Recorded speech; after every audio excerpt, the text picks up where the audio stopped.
অ্যাকুয়ারিয়ামে সুন্দর রঙিন মাছ ঝাঁক বেঁধে ঘুরে বেড়াচ্ছে, কারই না দেখতে ভালো লাগে এটা।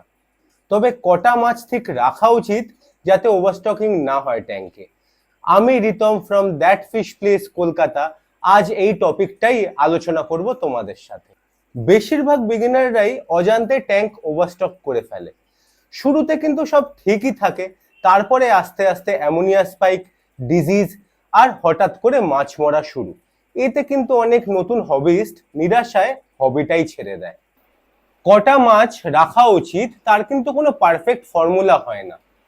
এখানে একটি সিম্পল থাম্ব রুল আমরা অ্যাপ্লাই করতে পারি, যেটা হবে 1 centimetre of fish per 1 litre of tank water. ছোট কমিউনিটি মাছের ক্ষেত্রে এটি একটি সেফ স্টার্টিং পয়েন্ট। এই রুল ক্যালকুলেট করবার সময় আমরা কিন্তু সবসময় মাছের অ্যাডাল্ট সাইজ ধরে ক্যালকুলেট করব, প্রেজেন্ট সাইজ নয়। আর এই সিম্পল থাম্ব রুলটি কিন্তু ছোট কমিউনিটি মাছের জন্যই, বড় মাছের ক্ষেত্রে কিন্তু এই রুলটি প্রযোজ্য নয়। আগের ভিডিওতেও আমরা যেমন বলেছি, ট্যাঙ্ক মেটস কিন্তু কম্প্যাটিবিলিটি দেখে তোমরা সবসময় প্ল্যান করবে। সব মাছ কিন্তু সব মাছের সাথে কম্প্যাটেবল হয় না। অ্যাকুয়ারিয়ামকে আমরা তিনটি লেভেলে ভাগ করতে পারি, আপার, মিডল আর বটম। মলিস, প্ল্যাটিস, গাপ্পিস এরা যেমন আপার লেভেলের মাছ, tetras and rasboras mostly middle লেভেলের মাছ হয়। আর বটম লেভেলের মাছের কিছু এক্সাম্পল হচ্ছে করিডোরা, শ্রিম্প, অ্যালগিটাস ইত্যাদি। আমরা যদি একটি 2 ফিটের ট্যাঙ্ক প্ল্যান করি ট্যাঙ্ক মেটসের জন্য, তাহলে আমরা কিছুটা এইভাবে প্ল্যান করতে পারি।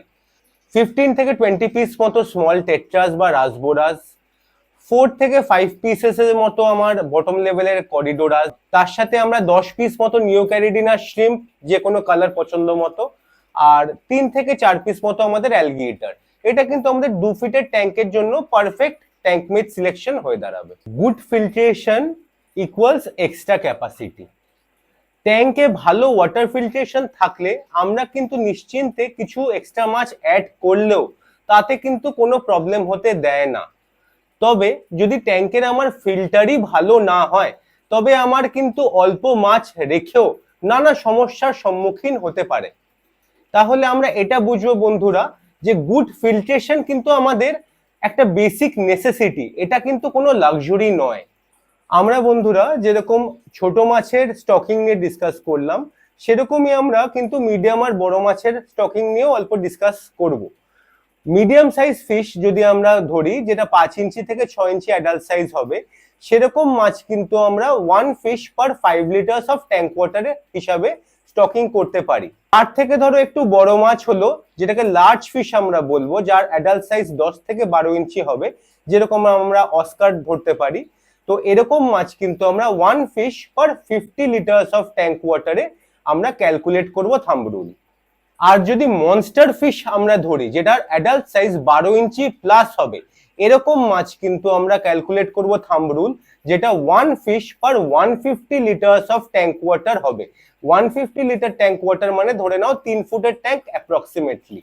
তো এইটা জেনারেলি আমরা একটা জেনারেল থাম্ব রুল তোমাদের সাথে ডিসকাস করলাম বন্ধুরা, যেখানটাতে কিন্তু মাছের কিরম ভাবে কি স্টক করবে তোমরা, সেটা একটা সেফ স্টার্টিং পয়েন্ট তোমরা পেয়ে যাবে।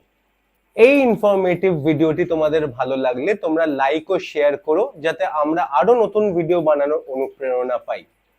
প্রপার গাইডেন্স সহ মাছ কিনতে দ্যাট ফিশ প্লেসে তোমরা আজই ভিজিট করো, বা তোমরা আমাদের সব রিপ্রেজেন্টেটিভদের ফোন করে অনলাইন ডেলিভারিও নিতে পারো। দ্যাট ফিশ প্লেস থেকে আমি রিতম, আপনাদের মাছ আমাদের care, bringing nature home one tank at a time.